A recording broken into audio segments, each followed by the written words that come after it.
as we assemble for the 268th session of the Rajya Sabha, I extend my warm greetings to all of you.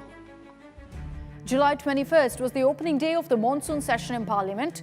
Business began as usual in both the Houses of Parliament, with Vice President Jagdeep Dhankhar presiding over proceedings in the upper house in Rajya Sabha. It all went smoothly until a few hours later, Vice President Dhankhar dropped that huge bombshell. The 74-year-old announced that he is resigning from his position in a letter to President Murmu, in which he wrote that he was stepping down immediately, and I quote here, to prioritize healthcare and abide by medical advice. This abrupt resignation created a rare mid-term vacancy in the country's second highest constitutional office. Dhankhar is only the third vice president in India's history to resign before completing his term, after V.V. Giri and Bhairon Singh Shekhawat, both of whom stepped down to contest presidential elections. So here the situation is rather different. Dhankhar's move comes 2 years too early in his 5-year tenure. Essentially, his tenure was to officially end on August 10th, 2027. And this prompted leaders from the opposition to speculate about what exactly led to his resignation. So now what happens? Who performs the vice president's duties? The Constitution doesn't make provisions for an acting vice president.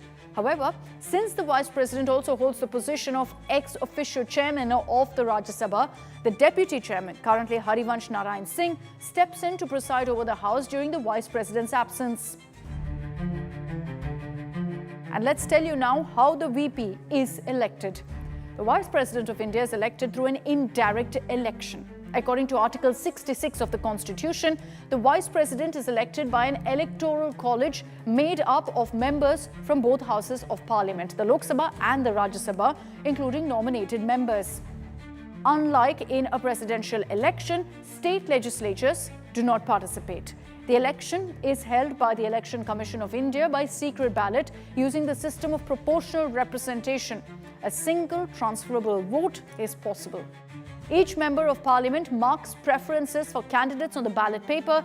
A candidate must secure a majority of the valid votes to be declared elected, both houses combined. So who can contest? Well, a person who is looking to become the next Vice President of India must be a citizen of India, of course, must be at least 35 years of age, must be qualified to be elected as a member of Rajya Sabha. Importantly, the Vice President candidate cannot hold any office of profit and under the state or central government, except positions like President, Governor or Minister.